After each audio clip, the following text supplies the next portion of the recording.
And we're there. Look at that. Look at your fancy new I love opening. our new opening. It looks so cool. I love I it. do look so much bigger. I gotta back up. Oh my goodness. Okay. You're not that big. I got you. Yeah, we're now roughly about the same. Uh, Same, same. so yeah. Um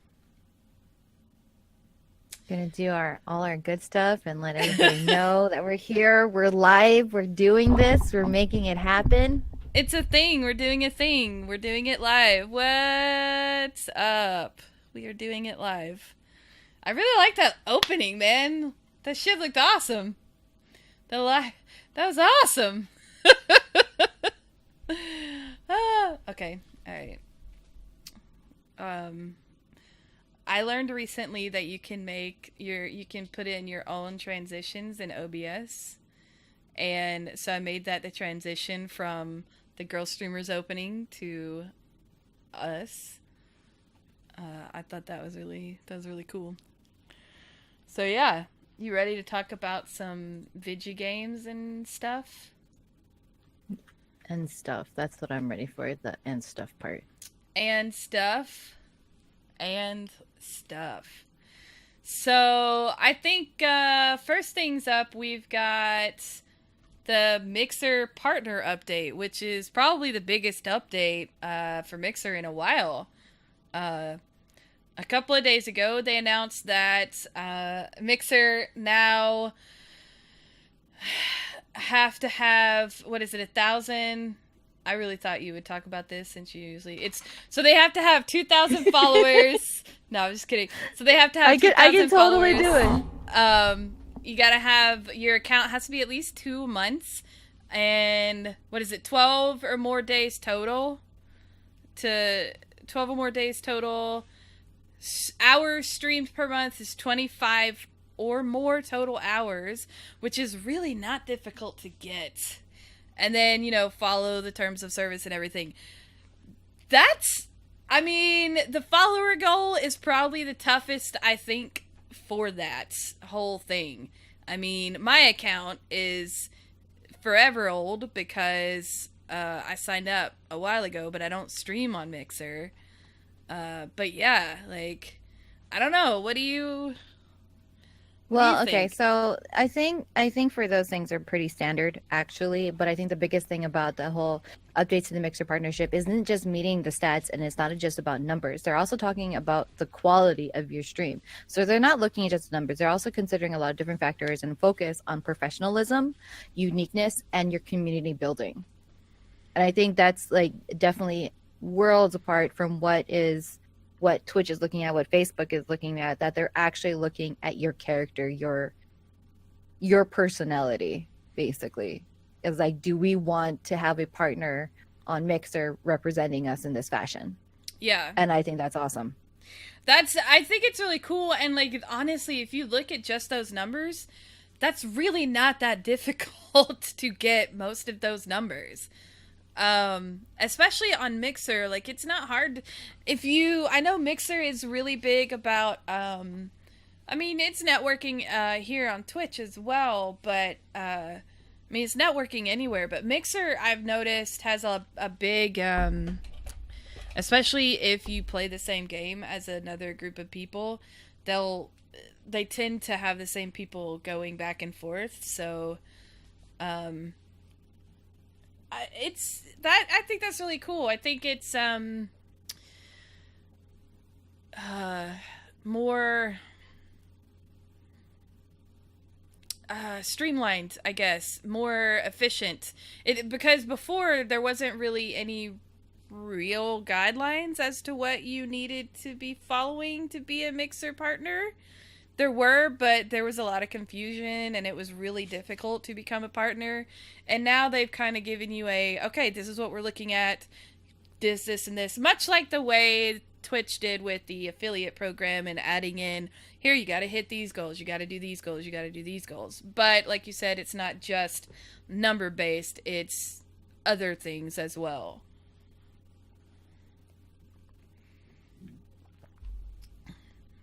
Big sip. Okay, so going on to the news. So we're going to go into Twitch news. So we have Twitch is offering a Prime Day PUBG exclusive. So I believe this is only for Twitch, which is Prime Day, not Twitch Prime Day, but actual Amazon Prime Day, which is July 16th, I do believe. Yep. Yeah, so starting at 12 p.m. Pacific time through July 17th at 11:59 p.m. Pacific time, exactly 24 hours, you can be able to grab this Deadmau5, pretty much for party with Deadmau5, Prime Day only PUBG crate. And in it, let's see, contains 7 items to customize your character, which is the Deadmau5 hat, a t-shirt, shoes, a jacket, a blazer, and black jeans and a blue jean. So make sure you claim that because you only have one day. I'm sure a lot of people are going to be, clamoring to get this. So if it gets bogged down or anything like that, just be patient. You got 24 hours. On top of that, of course, go and check out Amazon Prime Day because they have all these sales that are going on. And if your wallet is endless, go for it. I know I have a long wish list of stuff on Amazon. Right? They've been doing, I keep getting every day, they have a giveaway that all you have to do is watch like 30 seconds of a stupid ad, and then you just are entered into the giveaway. And so I'm hoping that I'll possibly win one of those mini 65-inch TVs or, gaming laptops that they've done. The odds are in my favor if I sign up for all of it, right? Yes. I didn't even realize that was a thing until this morning. I'm like, oh, I can get $5 off my Prime, sure. Probably make a ridiculous amount where that $5 won't feel like it helps, but hey, $5 off. And I think today's was like an iPad or something like that. iPad Pro. I have no clue. Following up with Twitch, they officially released and announced their first PUBG broadcaster Royale. And they had a whole trailer going on for it. And I think it just seems to be the summer of tournaments. Because in this one, I'm like, please open up for me. It'd be great if you did. So it's different in the sense to all other PUBG tournaments because usually it's done by invitation or you see the same top PUBG players and broadcasters competing in these tournaments time and time and time again. So this one, it's open to everybody and anybody. On top of that, that your well-known top players are probably going to be in this too. But I like that there's an even ground because there are smaller streamers who are just as good at players, if not more so. They just don't have that spotlight on them yet. So I really hope that's a great way to put that on that. And I'm going to take it upon us to announce that our own very special Kink Nightmare signed up for this. Yeah. We just saw this too. Like before the stream. Heck yes. Yeah, so it's in a duo. I think that's really, really awesome. I'm glad that she signed up for it. I wish I could. I can't commit to the dates. So starting from July 21st to the 22nd, the first qualifier will be happening. The second qualifier would be August 4th through the 5th, with the regional finals happening between August 11th through the 12th, and grand finals happening August 31st to September 2nd. You're going to compete into all of those regions, and then you got the invitational into your qualifiers and hopefully earning your spot there. It's going to be like a $300,000 prize pool with their grand final standings being $250,000. Then you have bonuses for the team performance, which is $40,000, and then you have an additional for the individual performance for players at a $10,000 bonus. And I think that is just awesome. Of course, we're going to be reading for our own who just Nightmare. came into the chat. So congratulations, King Nightmare. I'm so glad that you signed up for Broadcaster Royale for PUBG. We saw you did that, and we are talking about you. Did you? You and Miss Drew, right? It's either Miss Drew or Riley. It's either Miss Drew or Riley that she signed up with. But that's so cool. I what are the dates again? Sorry, I was. So registration closes July 16th. And the very first one, the first qualifier happens from July 21st to the 22nd. And I was right. It was King Nightmare with Miss Drew. It is Miss Drew. Okay. Awesome. So if you happen, if you didn't sign up for yourself, you're watching the tournaments, please be sure to follow and check out King Nightmare, Miss Drew, and support them and cheer them on. We're super excited and pumped, and I'm just stoked. Both awesome Yay! girl streamers, by the way. Both very awesome girl streamers. So that's what's up, yo. That is what is up. Hello, chat. You guys are hi. How y'all doing? Um so yeah, next is Facebook Gaming. Go ahead. You know Facebook Gaming a little bit more than I do. Oh, So speaking of Facebook Gaming, I want to take a moment and apologize because I misunderstood what I read in the last, not the last one, which was E3. It was the one before that where I did it by myself. The stuff that I read was not quite accurate, and it came across a little it just came across stupid because it wasn't accurate. So, redacting what I said in episode 7 to be more, just to let you guys know, I screwed up on that, and because we want to we want to have integrity on this on this newscast. So, I was recently informed that, oh no, you misunderstood that, you need to change that, that's actually not how Facebook Gaming works, da da da da. So I apologize to Facebook Gaming and apologize to those streamers that I actually mentioned in the cast. I was inaccurate, so I apologize for that. And take it away, Miss Drew. I mean, Miss DJM. Sorry, I saw Miss Drew on the chat and I read it. okay, so Facebook Gaming, as y'all know, from the beginning of this year, they announced their creators program. They've been bringing on a lot of different streamers, and in June they did a huge push.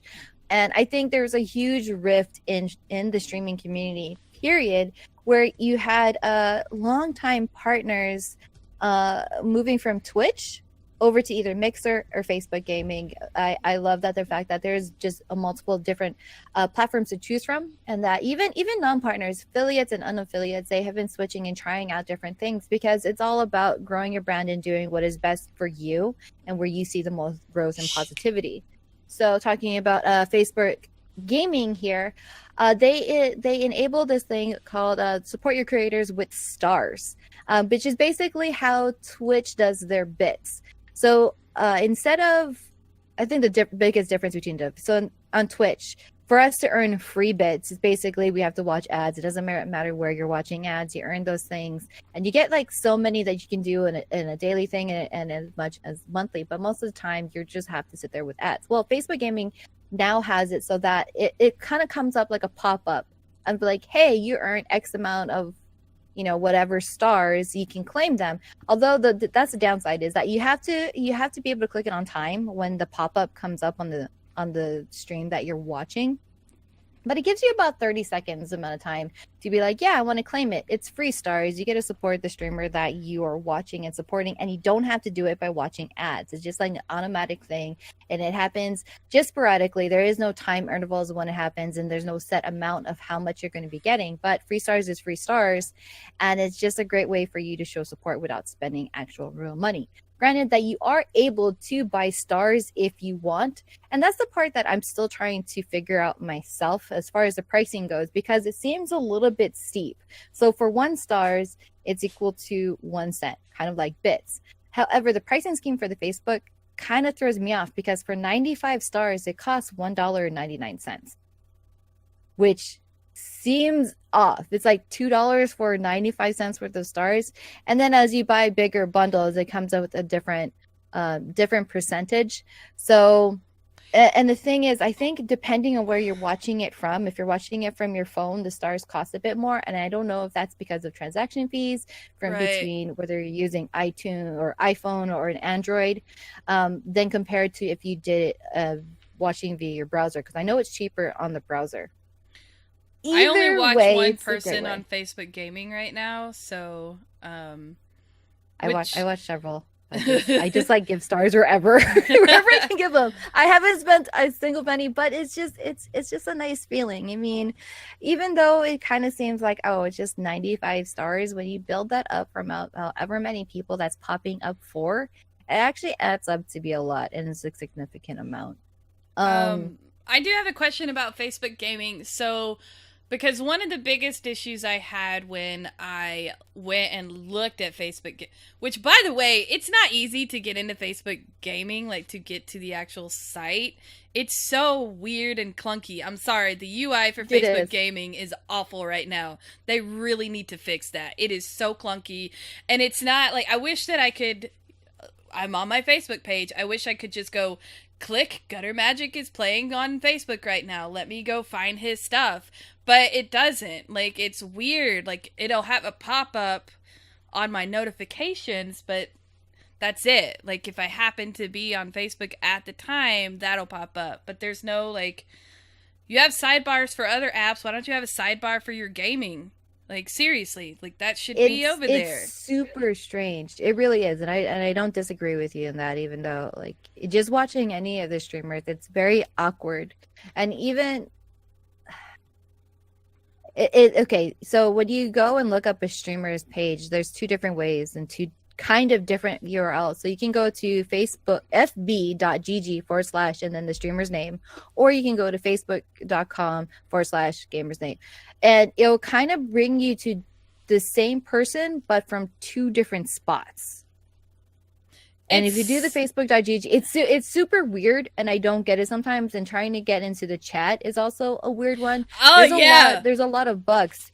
There's a lot because it's not Facebook wasn't ever created to have a live feed, like Right. live chat. They have a comment system, and that's what they still are. They're still considered comments, and they don't always show up. It's super weird, but I do know that they are working with those partners that they brought over. That hey, would you like to try out our platform? And getting a lot of their feedback. And even though it's little things that they change every day, Yeah. and I think the comment system is a huge one, and having a dark mode is another one. Oh, yeah. It kind of, the comment setup, the way they have it kind of reminds me a lot of YouTube. And the way YouTube's, like, live feed is very similar. And I don't like that either. I don't like YouTube's either. Mixer and Twitch definitely have that better. But I will say Facebook gaming has come a long way, because I used to stream on Facebook just to try it out. I streamed World of Warcraft, but there's no way to watch the chat really, and it was way worse than what it is now. So it's definitely improved a lot, and it looks visually like the actual gameplay and stuff is so much better than it used to be. So there's definitely potential there. And I like having... Sorry. No, go ahead. I was just going to say, I like having the different places to go and look at streamers. I feel like that's true capitalism at work, giving you different places to go and watch and spend your money, essentially. I like that. And I feel like that competition makes those companies that are in that, like, it's made Twitch step up its game. It's made Mixer step up its game. So I like having all of the different options. Well, with Facebook, if people are considering streaming on Facebook, you definitely have to be the type of personality that has a lot of patience. Yeah. Because if you take all three of those, I mean, granted, there's a lot more other streaming services. You got YouTube Gaming, you got Hitbox.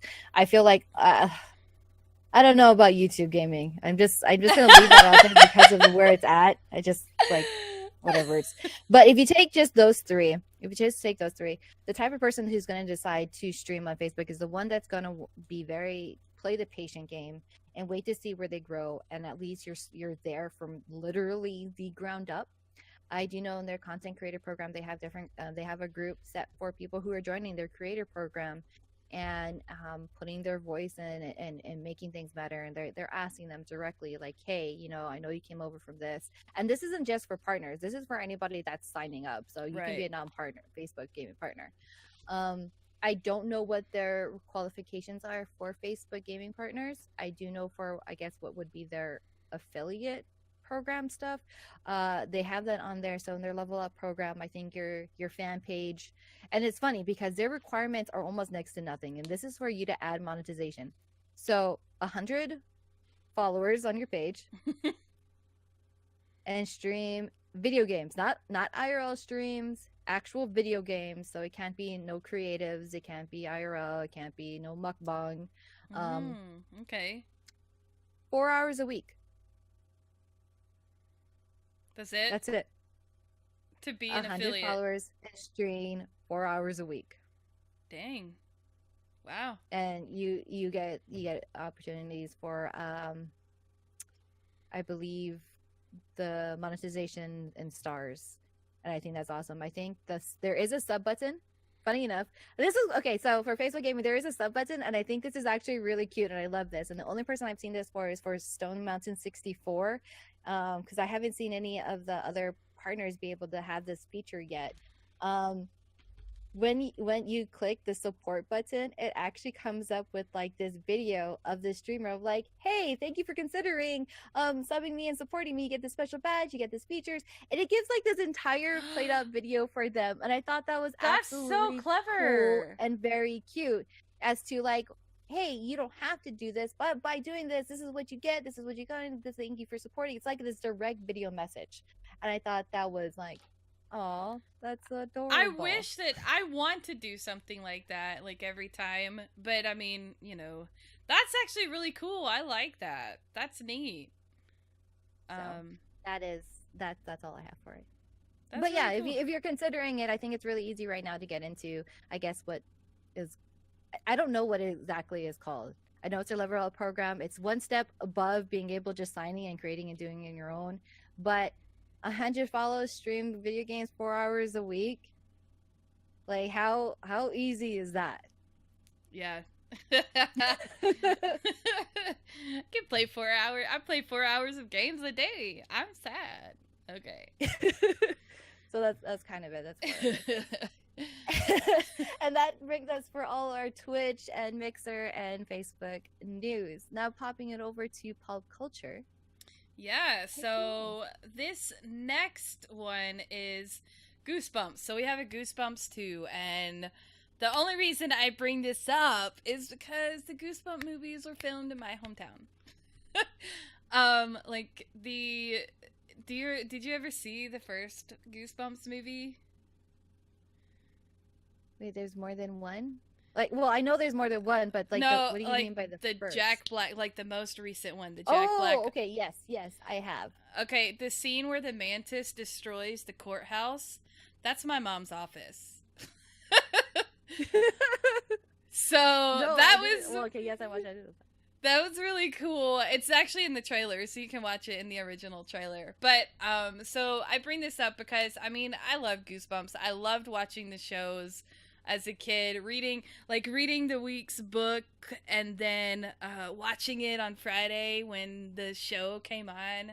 So the next movie, if you guys didn't watch the first one, Jack Black plays R.L. Stine, and he has all of the manuals, and so the kids that are involved, which is his daughter and then the next door neighbor's son, they end up releasing all of these monsters that he created, because apparently when he writes, the monsters are actually real. So in Goosebumps 2, we don't have Jack Black. He's abandoned, R.L. Stine has abandoned his house, but he left back the book of Slappy, which, if you guys didn't read the Goosebumps books, that is the one with the talking dummy. That is the scariest one, and I hate dummies because of that book. I just don't like dummies. They're just weird. They're just weird.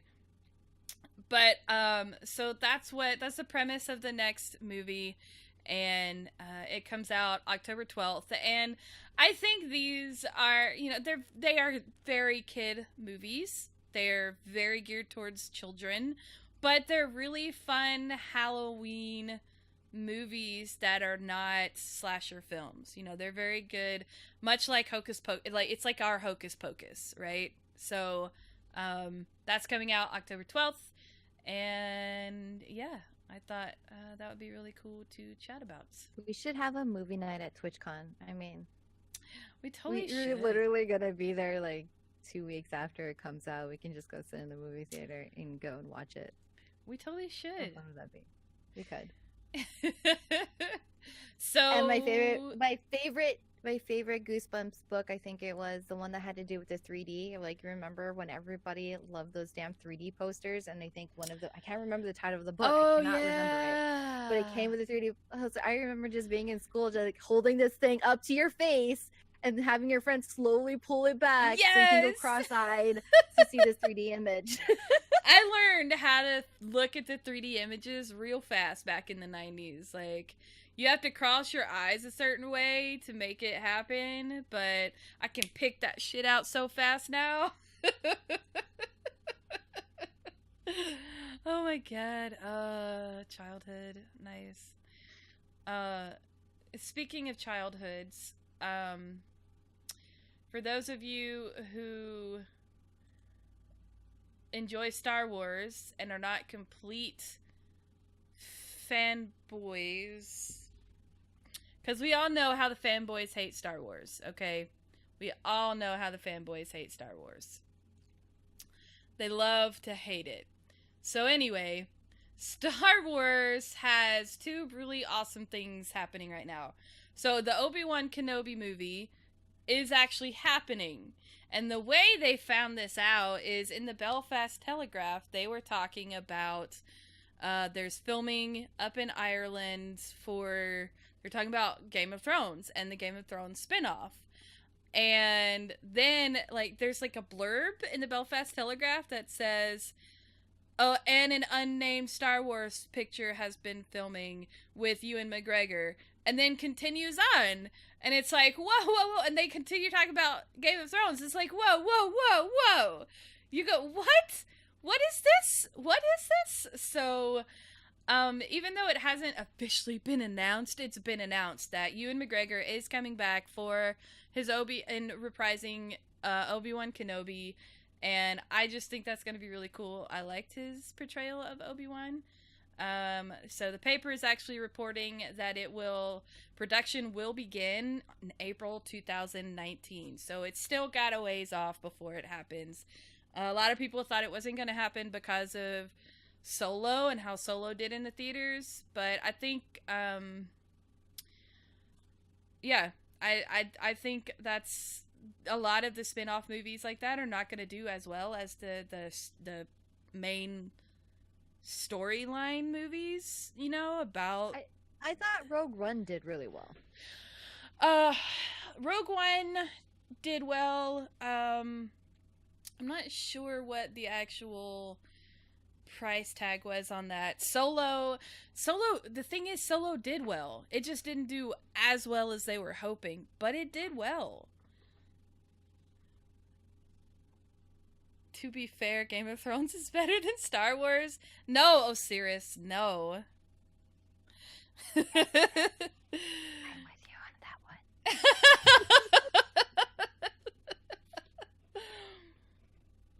But continuing on with Star Wars. Continuing on with Star Wars, it has been officially announced Lando Calrissian is going to be in the next installment. Yes, Billy D. Williams will be there. So he started a new workout regime. Okay, this man is 81 years old, by the way. 81. 81, right? Like, I am so excited for this. You have no idea how excited I am for this. I want to see a Lando Calrissian movie because Donald Glover from Solo was so awesome. I just want to see him as more Lando. Like, I just want to see more Lando. So, he is going to reprise his role for episode 9, and so there are rumors that were sparked when he revealed that he was doing a new fitness regime, and people were like, oh snap, he's going to be in it, because everybody thought he was going to be in the second installment of the third trilogy, which is technically a sequel to the first trilogy. But anyway, but he didn't come back.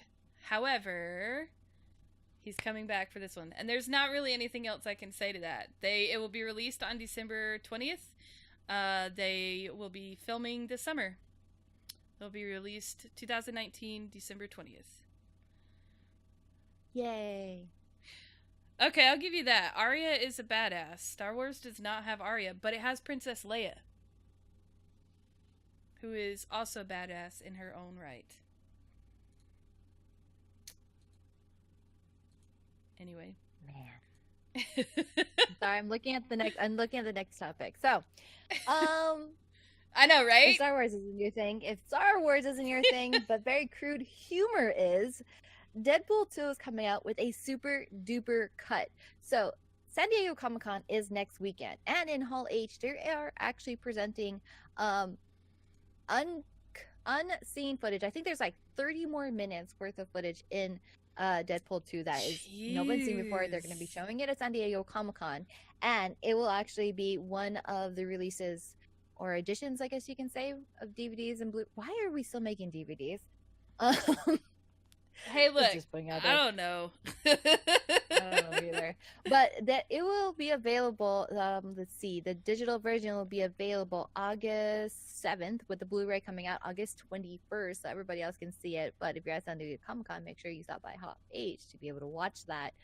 And apparently for people who's already been able to see it, because Ryan Reynolds is awesome and just likes to show like, hey, let's go watch this movie randomly, has said it's actually pretty different. It's actually a lot of fun, so I'm looking forward to it, and I'm gonna own it. I cannot not own it. It's gonna be my 34th. Look, Deadpool 2 34th.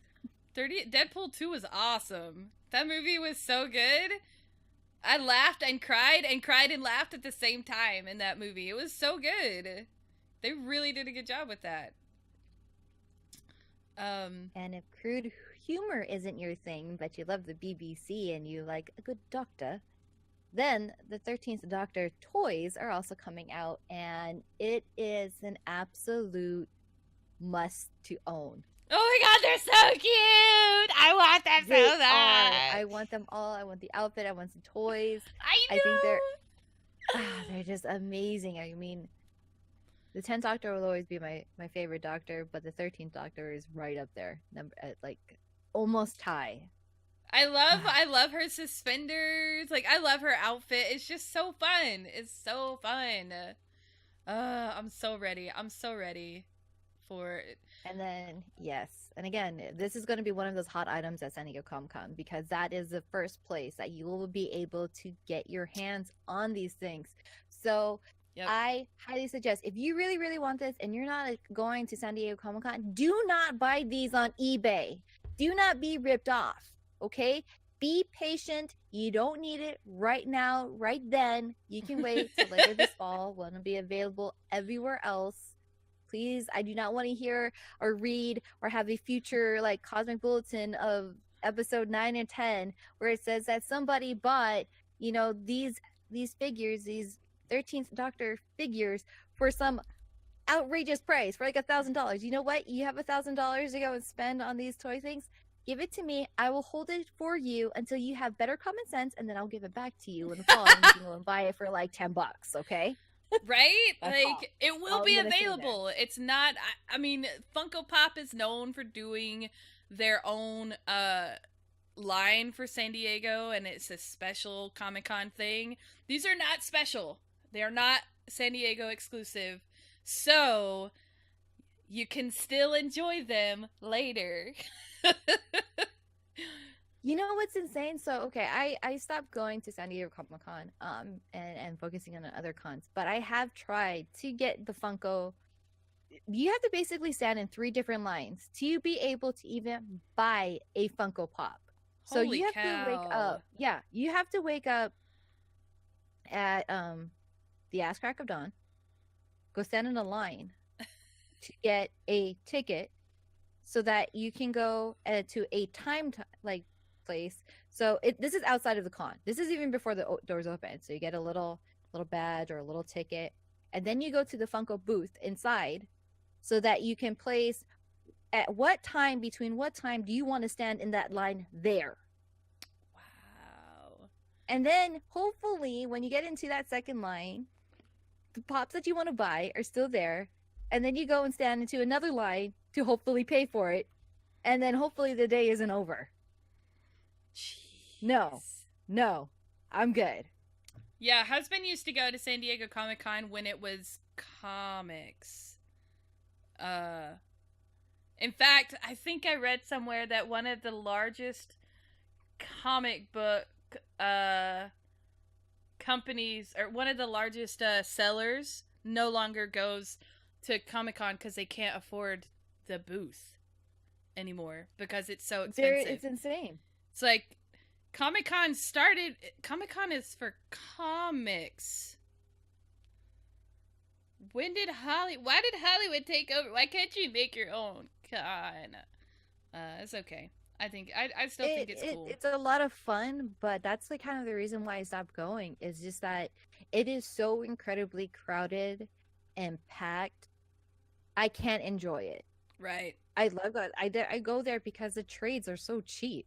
Yeah. It's like, this is awesome. And then, you have video game companies going in. Like, you'll have like this huge area set space for Xbox, for PlayStation, for Nintendo, and you're kind of like, am I at a comic convention or am I at E3 or PAX? Right? I don't know.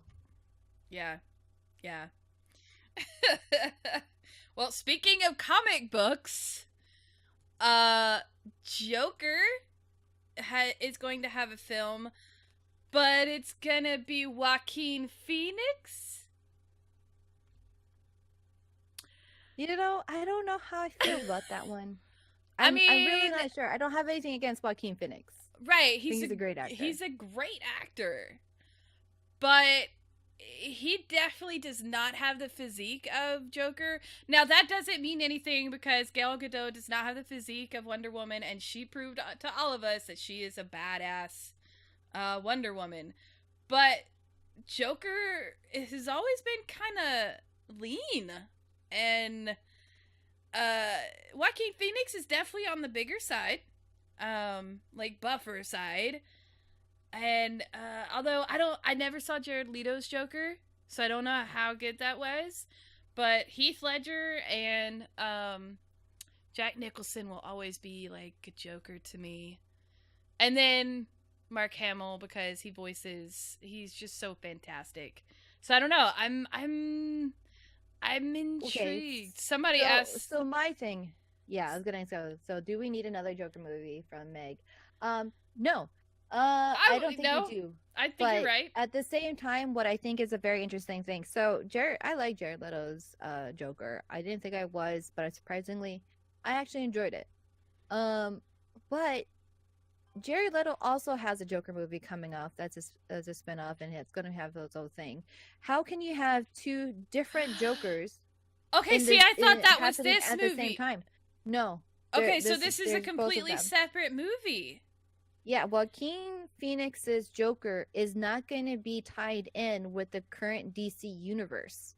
It's kind of like how, this is weird, it's kind of like how Venom is not in the Spider-Man universe with Marvel.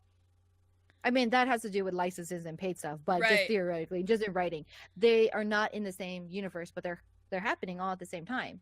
And Joaquin Phoenix's Joker is something completely off from that. So you're going to have two Joker films, two individual Joker films. One is going to be tied in with the Suicide Squad, the Justice League universe, and one will not be. I don't understand. That's weird. That is, okay, all right. DC, why are you doing that? Like, why are you putting out two competing movies about the same villain? That doesn't make sense to me on a financial scale. That doesn't make sense to me. Because if you're making us split our money instead of pulling it into the same movie, it just doesn't compute. Does not compute.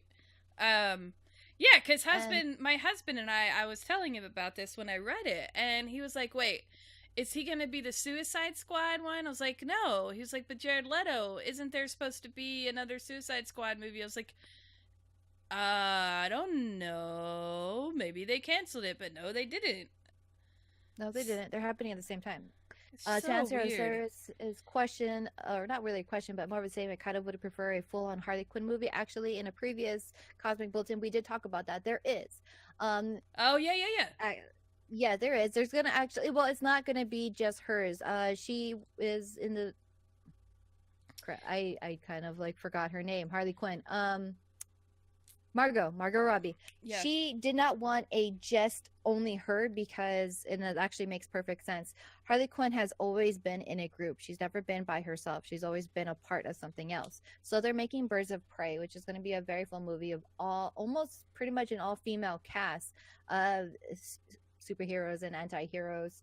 And there's going to be a whole lot. If you ever watched or read the Birds of Prey series, it's really, really great. It's gonna be Highly good, suggest I that. think. There is a TV series that did happen. There's only had one season. It was like okay, so you can go and watch that too. But that is actually in the works and happening. Yeah, I know they're gonna have And I would Poison prefer that. Ivy. I know for a fact they're gonna have Poison Ivy. I don't know who else they're gonna have though in the movie. So I'm really excited to see how that's gonna turn out. But we shall see. That was a really good topic. A lot of things to look forward to. It's just that having another Joker film makes no sense. That was kind of it. I quite agree on that. So, and last but not least, in the pop culture news, we have another movie that was actually filmed where I live, which is weird because I live in Georgia, not LA. Zombieland is coming out. Zombieland 2. You're the one who found this information like right before the stream, so I'm gonna let you talk about it. Oh, I have to talk about it? Okay, so it is official that 10 years later now, 10 years, which I was just saying that it's crazy because I didn't even think that Zombieland, the very first one, came out 10 years ago. But it's official that Sony Pictures is reuniting the cast and making Zombieland 2, and it'll be directed by Ruben Fleischer, who actually, made the original one. So I think that's actually awesome. I think it's Let's Fleischer. See. Fleischer. I'm bad with names. I am. I butcher. It's to maintain status quo here, but it'll be including. I don't know if it's the full cast. It'd be awesome if it would, but it will definitely guarantee have Emma Stone, Woody Harrelson, Jesse Eisenberg, and Abigail Breslin for Zombieland 2. I don't believe they are filming quite yet. Yeah, okay. Production begins in January with a release in October of 2019, which will be in time for the official and real 10th anniversary of the original movie. And, I would absolutely love if, when they release it to Blu-ray, if they just have some really, really awesome collector's edition that just comes with Twinkies. You get one and two. I forgot about that. Box of Twinkies. I forgot about that. Oh my god. Yeah, so it was filmed in a restaurant. Part of it was filmed in a restaurant where I actually worked, but they made it look like it was like the teepee storefront thing. So driving by that place, because it's a location that I would drive by all the time. I'm like, what the hell is going on over there? And then I saw the movie and I was like, oh, okay, that explains that. That was there for a month. They had to have been filming in that location for a freaking month because that stupid teepee was there forever. Forever. It was so big because the location of the restaurant / store, which wasn't open anymore at the time, it's in the middle of nowhere. Literally, what's across the street is a flea market and a bunch of cow pastures and hay fields. That's it. It's in the middle of nothing, so you can see it for miles. And I'm like, what's going on over there at Cowboys? Because that was the name of the place. So yeah, I wonder if they're gonna film it here in Atlanta again, or if they're going to film it in LA. I'm very intrigued. I'm gonna have to look that up, because that movie was hilarious. It was everything I needed in that zombie movie. It really was. And that's that. That's kind of about all we have for our pop culture but we got video games because that's what we're all about. Yeah, we got quite a Video bit games. in the video game world. We really got to get better with our segues. We really suck with the segue thing. I'm so good at them. I'm so good at busting my face on a Segway. I've never ridden a Segway before, ever, and I don't think I ever will. They're weird. Okay, all right. Is this how you're segueing into this? Mario Kart VR is happening. Oh, okay. Really good save there. Okay, all right. This is actually really, really, really cool. I think this is gonna be Mario Kart. I think is actually a really good game to make VR. So, following the Bandai Namco's VR Zone arcade in Shinjuku, Tokyo, the Mario Kart experience is headed to UK this summer. That's what Nintendo Life says. So it's gonna have four. You're gonna be able to play 4 players, and it's gonna be Mario, Luigi, Peach, or Yoshi, which are like the 4 most popular characters, I believe. And it will run on the HTC Vive VR system, and it's said to feature industry-leading graphics and will allow players to reach up and grab items like bananas and stuff, and then launch at their opponents. Which it's if you watch the video, which is playing right now, you can see him do it. That's just so cool. I just think that I would. Yeah, sorry. I love Mario Kart. I would love to play Mario Kart and just be like, "Ooh, banana!" Toss it back and be like, "Eh."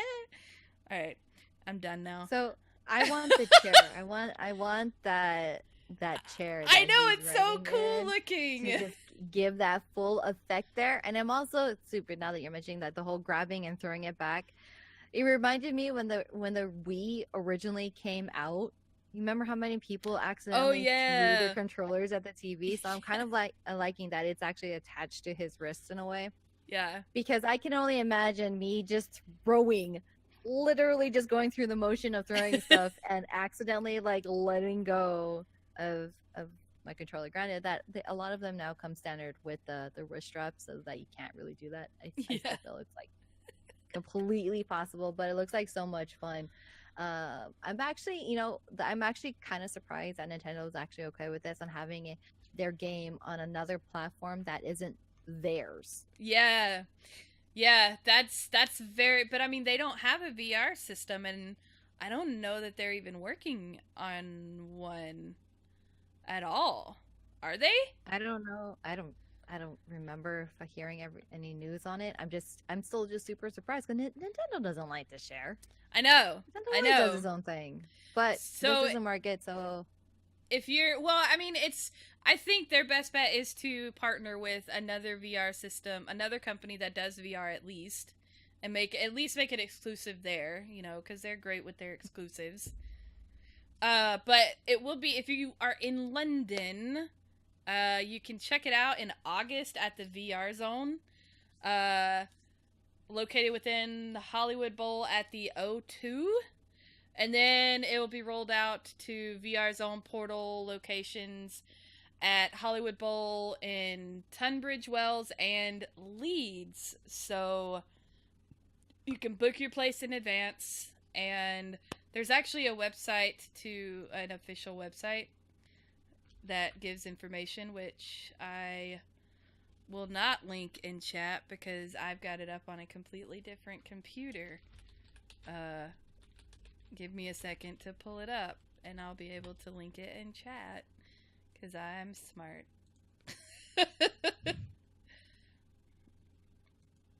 And that's all I got for VR.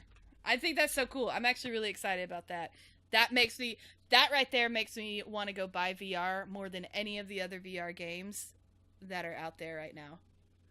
Even Beat Saber? Come on. Come on. That's the only reason why I want to own, I think it's the Vive. Is it the Vive or is it Oculus? Because I have the PSVR. But Beat Saber is not on the PSVR. If it does, oh my goodness. I just want to play Beat Saber. That's it.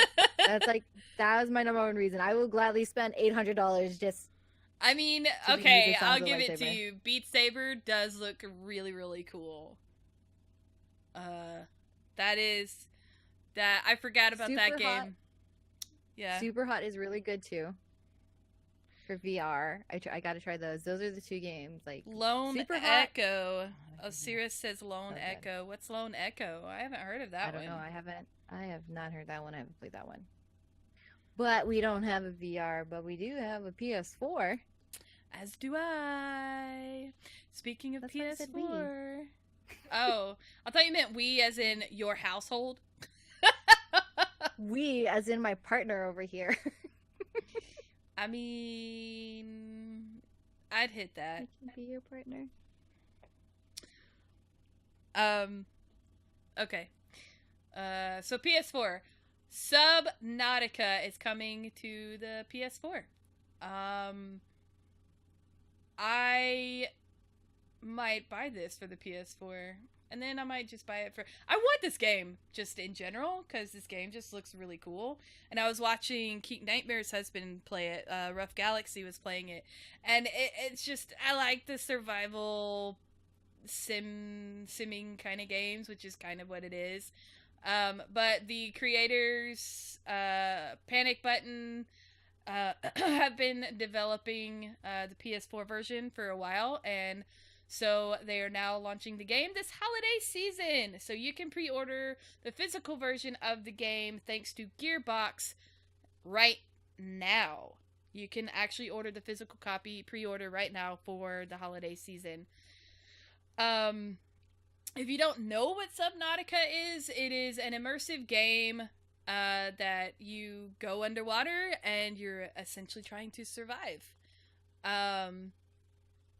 You get to fight monsters and build stuff and create stuff, and you're colonizing planets, and yeah, just a lot of really cool fun stuff in this game. So if you are into like world building and stuff like that, this is the kind of game for you. And it will be on the PS4 this holiday. So there you go. Christmas present.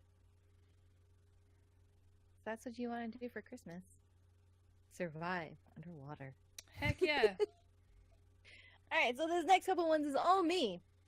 Fortnite season 5. Season 5, if you haven't been able to play it, Fortnite is a free-to-play battle royale game. Granted, there is a paid version for the Save the World. They recently just came out with season 5 this past week, and I can say that I actually love the changes that they have made. So if you've actually been actively paying attention or watching, or if you've been playing for season 4, you know that Epic is great at just having this kind of indirect interaction with its audience base by changing things slowly throughout the season. And they had so many different events. I mean, when season 4 started, the map literally like just kind of blew up. You had map changes, they added new locations, and they just changed the terrain. And as it went on throughout season 4, it had some changes throughout the season where, you know, Dusty Divot started growing trees very slowly. Some of the craters started filling up. And then you had this gigantic missile launch that happened because there's a missile silo that just suddenly appeared out of nowhere there in season 4. And you had that missile silo that launched that people were just going crazy over. And that it was like a one-time event. So if you weren't there in game to watch it happen, you just missed it. That's it. You just have to go and watch other people's VODs. There's no I got a other way to Snapchat watch video of thing. it. And I debated it. I debated how dedicated of a fan I was going to be, because I was working some really long hours, and it was like 7:30 a.m. my time on a Saturday, and I just sat there like, I don't get to sleep in. I don't really want to turn on my computer and watch this, because like it's like unless I'm going to stream it, there's no point. So I'll just I'll watch it later. And it was crazy. Even just watching other people's reactions and their streams and VODs, I think that was really cool. And it did a whole lot of things. But what ended up happening was breaking up the top of the dome and creating these cracks and you start to realize, okay, is this world of Fortnite real? Right. And I think their whole thing is when worlds collide. So different portals showed up on the map, and these portals got bigger and started sucking in portions of the map itself. And it changed over the course of time, and it changed dramatically, because that happened in, I believe it was week 9. So there's literally only 1 week left of the season, and over the course of those 7 days, so much changed. People were just like, they had their own conspiracy theories about everything, and it was So really much kind of is cool awesome. to watch. And then on top of that, and it finally done, like you had little clues that kind of showed up. Like you had a Western carriage that showed up on the map, you had an anchor. It's like, how do you, like, when you start trying to formulate what season 5 could be, like what could it be?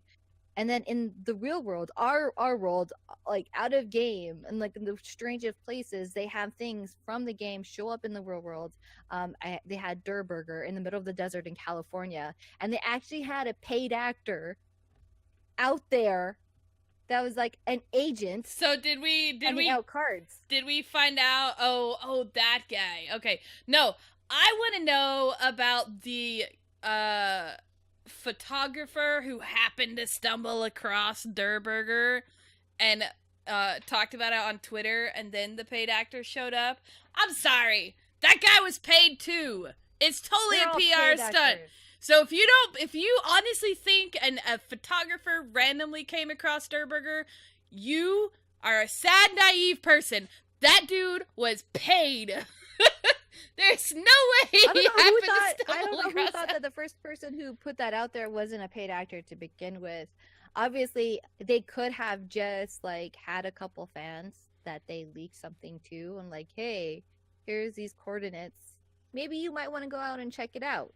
Yeah, I really don't know the logistics behind that, but either way, the people who initially, were there to start getting out had to be paid in some way or fashion. Right. But even so, it was really well. It was really well coordinated on their part. They really did a good job on that. I just loved reading about, because I saw the tweet and I was like, what the heck?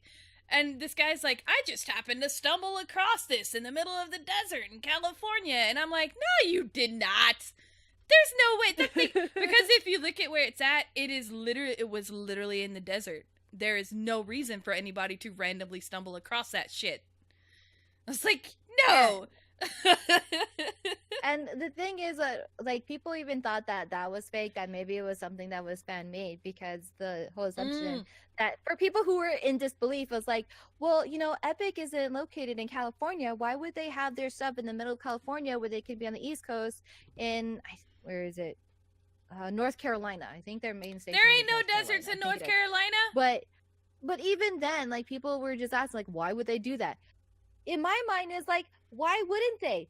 Money is not a factor for Epic right now. They could put it in Russia if all they cared. And guess what? As fans, we're gonna be so equally excited. I'm sure Russian fans would be like, "Oh my god!" I have no clue. They'll probably set up a table and drink vodka around it for all I know, and celebrate. But that would actually be real fun. Anything. I think I would build a restaurant around this Durr Burger thing, right? And make my food truck around it. But they did a whole lot of things that led up into this whole culmination. So the real worlds collide is that they had things from our quote unquote real world change the map, and it had a whole new set of craziness that came with it. So you have what used to be Moisty Myers is now Paradise Palms. It's desert so area. Pretty. Oh my god. It's really fun. It's really cool. The racetrack, it definitely looks more like a racetrack, because now you have a 4-player vehicle, where we only had the shopping carts, which is still fun to actually go and play with. And a lot of people did a lot of fun stuff, especially with the playground mode. But now you have these ATKs, which is this golf cart that has 4 people. Oh my god. When you're sitting, my favorite thing, this is so incredibly silly to do, is like when I'm passenger, I like to hit the left or right button, because your character like grabs the tire there and just like shakes their booty and just like rubs it out there. It's so incredibly immature. It's silly, but you can also help it with kind of like, it reminds me of Mario Double Dash, because the players that are standing in the back can help control the bounce to it as well. Mm-hmm. And then the top of the golf cart itself actually doubles as a jump pad. Not like a full jump pad, it's more like the trap bounce pad.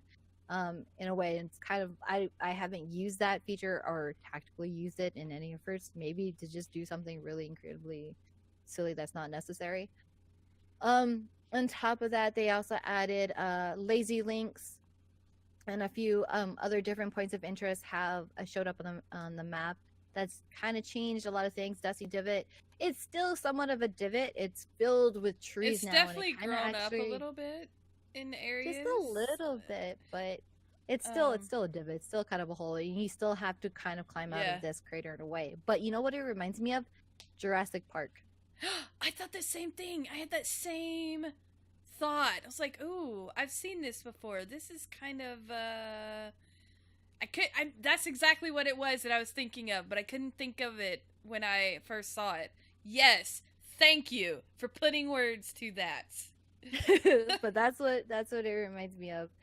And Epic has said this before, especially in season 4, is that they understand that currently the meta was just having a single way of playing, and a lot of people, and even to my own frustration, had a way of the double shotgun things. I really hate the double Oh shotguns. They're God, really yes. OP. So one of their changes that they did implement is that now, before you can shoot when swapping your weapons from a shotgun, is there is actual a cooldown that comes up before you can fire it again. It's a little circle, a little time circle before you can actually shoot to it.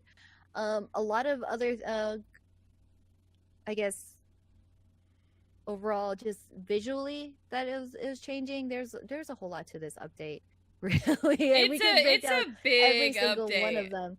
But it's very much welcomed updates and patches that were needed. I'm enjoying it a bit more. I think the battle pass itself, it's still 900 or 950 V-Bucks Yeah. for $10 basically, like it is like any other season. And I actually like this one a bit more than season 4. I really wasn't impressed with season 4. I As a loved secretary trick, season I was a bit 4. really. I didn't really like I season 4's it was battle also pass. my first battle pass, so I mean I didn't like Omega. I thought Omega was kinda lackluster, but oh my god, I'm really loving season five's battle pass. Big time.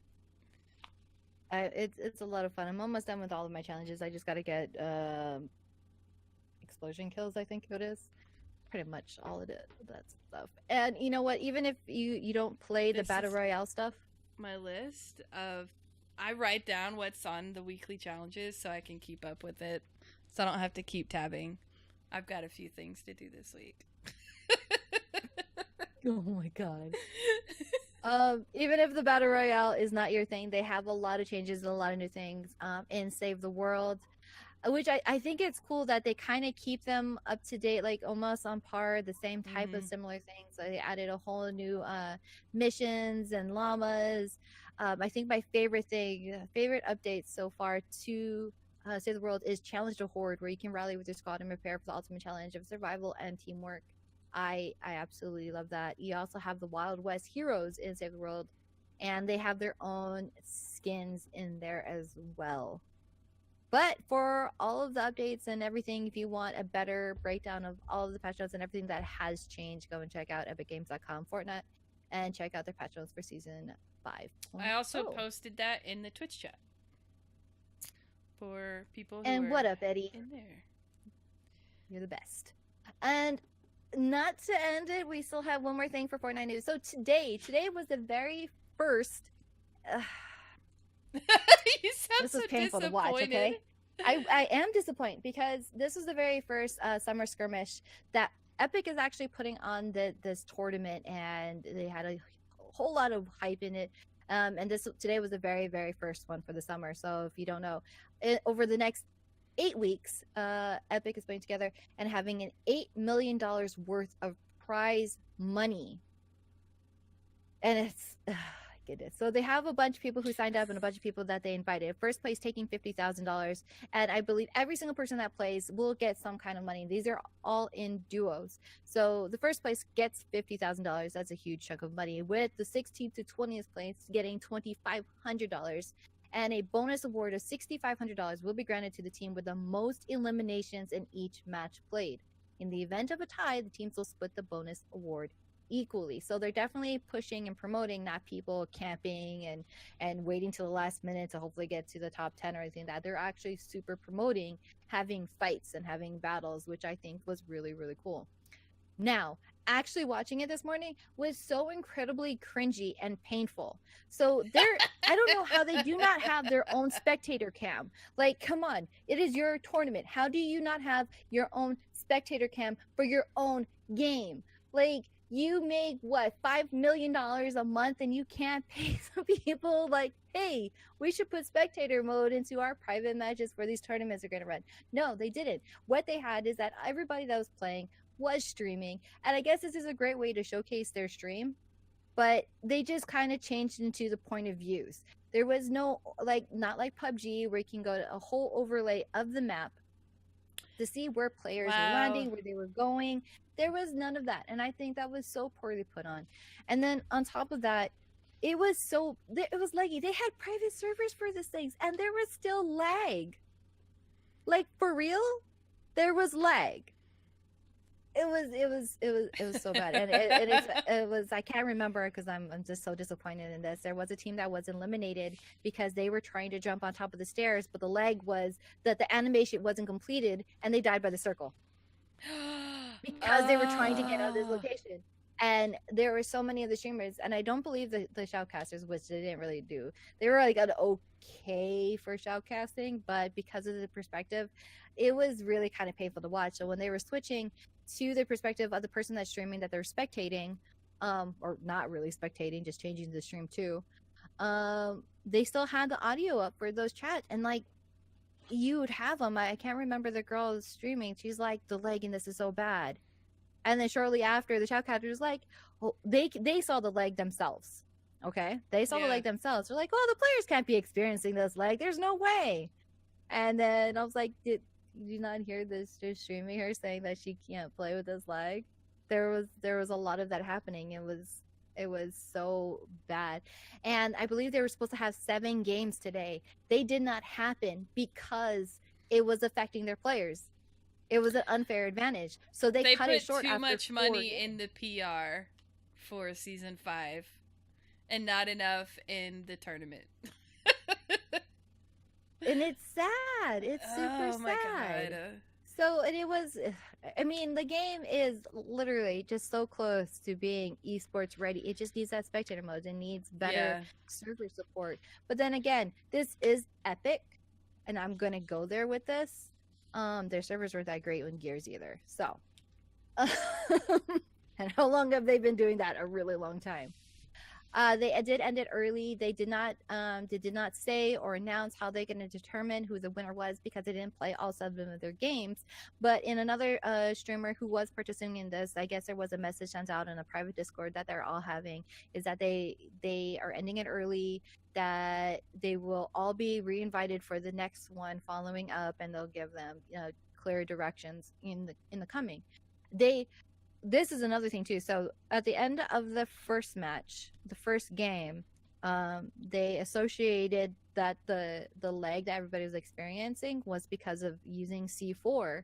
So they told people, yeah, we're not going to use the C4. C4 is like, just don't use it. We are going to have it as one of those banned objects. Don't use the C4.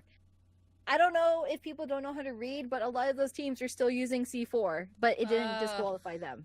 It did not disqualify them, but it just seemed like the lag got even worse, which was really sad. But it was just, it was super cringy just to watch the entire thing. I think all the players that were playing, I think they did a great job in doing what they did. There were some really amazing plays, and what I love about this is that even though that the core general player base follows that meta and they stick with that, it's great to see that these high-level players are showing different things, because I didn't see anybody carrying a double pump. I saw a lot of heavy shotguns with an SMG. I saw a lot of just ARs with tacticals, and they were very heavy on having explosive, which is great because the average player, if you ever watch anybody stream, I feel like most of them are carrying double pumps, even though in this season, you know, they nerfed that so that it actually Yeah. doesn't have as much effect. A lot of people still has that habit for the last 4 seasons, so it was still fun. It's just I wish they were able to have, you know, better experience in competing. And at least right now, Epic knows going forward, What they need to do. yeah, what they need to do, what they need to fine tune going forward of this. This is only week 1. We still have 7 more weeks. There's a lot of things I can do, and it's also building that foundation because, as we mentioned in a previous Cosmic Bulletin, that Epic is putting in money. I think it's $1 million for anybody else. That's not Epic's, not Epic Run, but for other organizations to put on their own tournaments, and I think that's awesome. Yeah. So speaking of lots of money, our next little bit of news is about the Overwatch Mercy charity. So Overwatch ended up raising, Blizzard ended up raising over $12.7 million for breast cancer awareness just for the Mercy skins, and an additional $130,000 from donations on Twitch. And the how much, I'm trying to find, don't remember how much the shirts, I don't remember how much the shirts, they don't say how much the shirts brought in. It just says thousands. So 100% of the proceeds, all of this money that was raised, goes to the Breast Cancer Research Foundation, which is, holy cow, you guys, that is amazing. That is so much money. That's gonna do so much good work. That is absolutely ridiculous. And for those of you who bought the shirt, don't worry, they are going to send the shirts out at the end of the quarter. So what, January, February, March, so August. Yeah, at August should be about when they start sending the shirts, because I actually because I bought a shirt and I was like, why it's not showing? It's processed, or it's still processing. It's, you know, so don't worry, guys, you will be getting your shirts if you bought a shirt. They're just, I think because you had to pre-order them, now they have to make them, because I don't think they made them first. But there were 14 different Overwatch stars that were streaming Twitch, which were all female. And those people were the ones who helped get the $130,000 in donations. So that is absolutely amazing. So to everybody who was involved in that, who donated, who bought something, who just watched the streamers, that's awesome. And congratulations to Blizzard for a really successful initiative. It's really well done. That's crazy. And speaking of no money, because we like free, we all love free. We're going to go down and we will quickly go over really briefly about all the free games that you can actually get this month. So starting with Twitch. So many in games. Celebration of Amazon Prime Day, Twitch Prime is celebrating all month. So they'll be offering 21 free games. Normally it's 6, but they'll be offering 21 free games to subscribers all month long. And then you can, I'm super pro because my phone is going off right now. I apologize for that. You can get all of these stuff by signing into your Twitch account and making sure that you are actually subscribed to Amazon Prime and having your account tied to both of those things. On top of just getting what you normally get for the exclusives, you're also getting, I think I mentioned it earlier, for the PUBG, you also get in-game exclusive loot for Warframe. Now, for these games, they're not going to be available every single day of the month. They are certain dates, so make sure you just sign into your account, check it, and claim it. If not, if you have the Twitch app, you can also do it from in there. So going through it quickly from the day that it will be coming out. Pillars of Eternity Definitive Edition, Metal Slug 3, The Last Blade, Twinkle Star Sprites, Cube 2, Battle Chef Brigade, Manuel Samuel, Goner, Next Up Hero, Yurong, You're Limited. I don't know that game. Q, Deponia Doomsday, Observer, Tacoma, The Bridge, Brutal Legend, The Red Strings Club, Tyranny, Broken Age, The Framed Collection, and Serial Cleaner. All of these games can be claimed through the promotion, and it is free of DRM. So basically that means you, regardless of if you cancel your Amazon Prime subscription and you get rid of the Twitch Prime altogether, these games will stay with you and they are yours forever. I think that's awesome. So make sure you claim them every single day. I just posted the link that has all of that with the dates on there, so people can get those. By the way, I have played Tacoma. It is a fantastic game. It's a short game. It's about 3 hours, 4 hours long. So that's the only game on that I have played. So that's a lot of games. I'm still working on last month's games. Dang it. I haven't even touched them. I just claimed them all. I just claimed them. That's all I claim.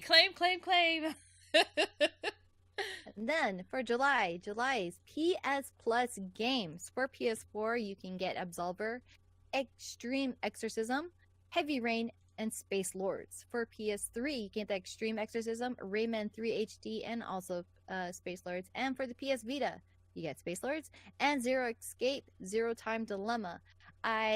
Oh my god, if you have not touched Heavy Rain or Zero Escape, Zero Time Dilemma, those two games alone are worth your PS Plus membership for the month of July. Absolutely 100%. And last but not least, Games with Gold has the shortest list. So for Xbox One, you can get, what is this game? Assault Android Cactus and Death Squared. For Xbox 360, you can get Virtual Fighter 5 Final Showdown and Tom Clancy's Splinter Cell Conviction. Be sure to claim all of those things as soon as you can before the month ends. Heck yeah. So that's it for gaming news, I believe. Yep. That was a lot of stuff. So we've got just a little bit for tech news. If you didn't know, there was a breach, a data breach for TimeHop. So if you use the TimeHop app, they had this weird data breach on July 4th. And it turns out it was a lot worse than they originally thought. And I actually used TimeHop and I logged on and I noticed all of my stuff was disconnected. They disconnected you from the TimeHop and you had to reconnect because they noticed that they noticed a thing. They acted quickly, so good on them. But it turns out that 21 million accounts were affected, but not all of them were compromised at this equally. So 3.3 had the entirety of their name, email, phone, and date of birth taken, while the full 21 million accounts had at least their names leaked. So you could be part of the 3.3 million, and I think that is and I think the only reason why it didn't hit the 21 million is due to the fact that they realized the breach as quickly as they could and shut everything off and disconnected everything. So claps to TimeHop for doing a good job. I mean, that's a risk we run in the tech world, but they are reassuring that even though their personal data may have been stolen, the company is positive that the memories that are stored in the app were not breached. So, because they keep those separate and apparently on a more secure database. The stuff that we cared about, the stuff that was protected. So I don't know what that means because I kind of don't want my date of birth leaked to just randomly anyone. I don't know. But so they are working on future, breaches, of course, but hackers gonna hack. So it is what it is. But that's what happened with TimeHop over the July 4th week. So if you are a TimeHop user, That is what happened. If you are unaware of that, make sure to change passwords, do your logins, yada yada yada, all the good stuff. And that's it for that.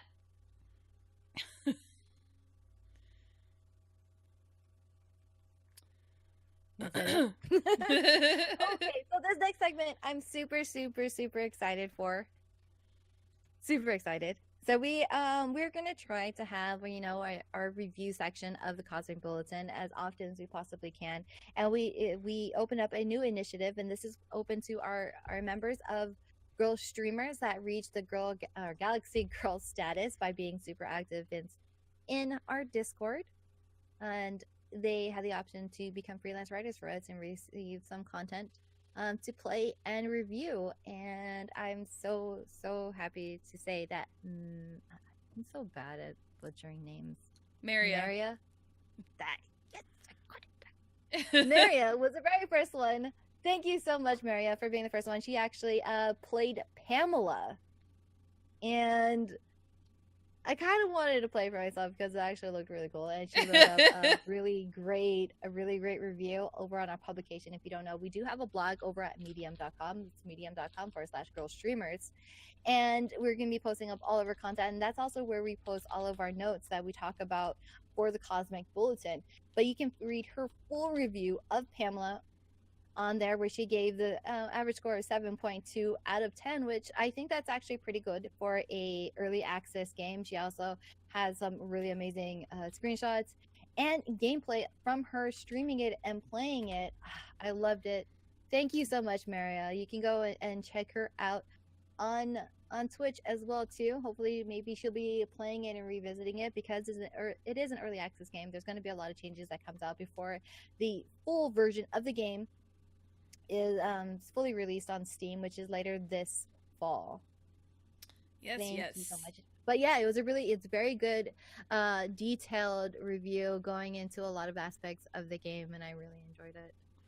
And if you are a girl streamer and you are in the Discord, but you're not chatty, but you want to be a part of this initiative, get active in the Discord, and we'll add you to the list.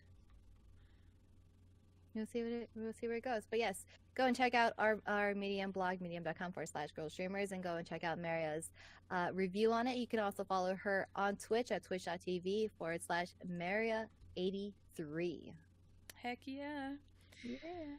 So, our next, well, you usually do the affiliate announcements, so I'm just going to let you continue doing that, because you like to announce the ladies who reached affiliate status.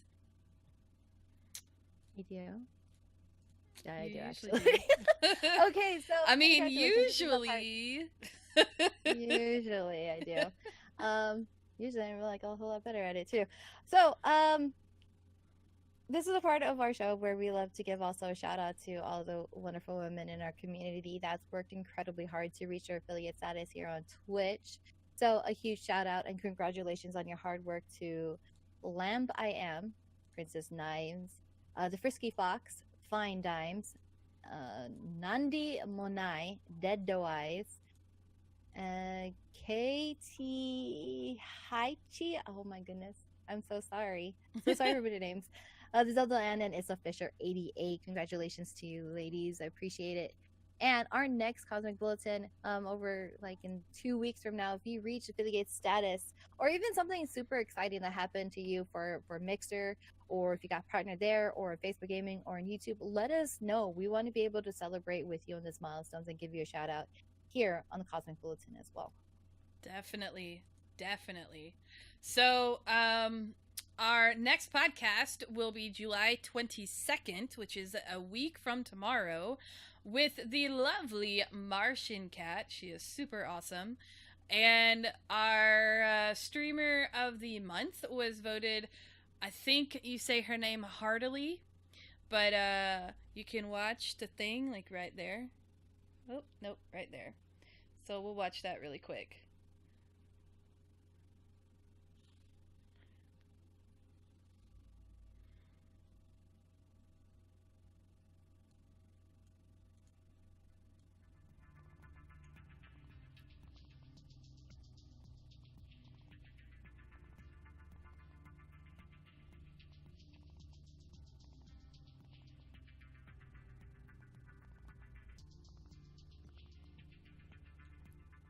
Awesome.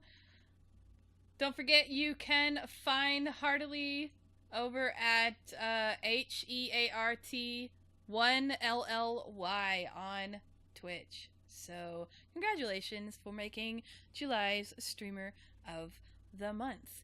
And, Stream no. Theory. Yeah, not last but not least. This is not the last thing. So, Stream Theory. That's right. Stream Theory will also be coming out this month on the 29th, July 29th. So come back with Easley and Carice, and yeah. Yeah, they'll be talking and discussing game and content choice. And as usual, they do have it pre-recorded for the whole discussion. But immediately right after, they host a live Q&A. So tune in live on Sunday, July 29th at 8 p.m. Eastern Standard Time here on GirlStreamers_Inc. on Twitch. And if you have any questions, keep them, hold them, and then stay tuned for after the show where you can ask them all of your questions and dive deeper into game and content choices.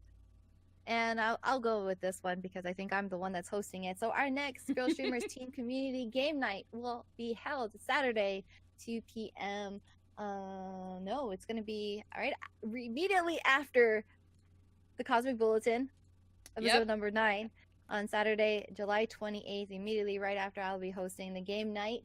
I have no clue what we're going to be playing yet, so I am very, very, very open to suggestions. We can have another Uno night. We can try some Live or Die. We can have some Jackbox. Whatever it may be, if you guys want to play, see us play, and join in with us, let me know. I would love to know and get some ideas. I will put some money to go buy a game if it's something that I don't have, but I would love some ideas. That'd be great. I'll be hosting it. Yeah, that was us last time. We didn't know. We decided to do Uno like 2 days before. We will be featuring more of our girls that are our Babelfish and Demi-mods within the community, so you won't see all of the management's face all the time. You'll get to see some of the other ladies, lovely ladies that are a part of the community and help keep it going. And that's actually it for us tonight. I'm Nymphodora. And I'm Miss CJM. That way? One of the ways. But thank you guys for joining us so very much. I think I actually personally like this live version. Let us know what you think. Let us know in chat. Let us know watching your VODs. Tweet us out. Whatever it may be, let us know what you think about the live version of TCB. Now, if you happen to not be a member of GirlStreamers and you're a female content creator and you're interested in joining our community, definitely go and visit our website, www.girlstreamers.com, for more information. Hit that Join Us link. See where it goes. Maybe you might join us. Maybe you love us, because we just want to help encourage and help you and support you grow in your growth. And you can also follow us on Twitter at GirlStreamers. And you can follow and watch our stream here live by turning on, following that little heart up there, maybe turning on your live notifications so you know when any one of us is live and streaming on the channel. And if you're watching it after the fact and you happen to keep us on YouTube, be sure to like, comment, and subscribe. And don't forget to hit that bell so you always know when we're uploading content to our YouTube channel. Until next time, guys. Bye. Bye.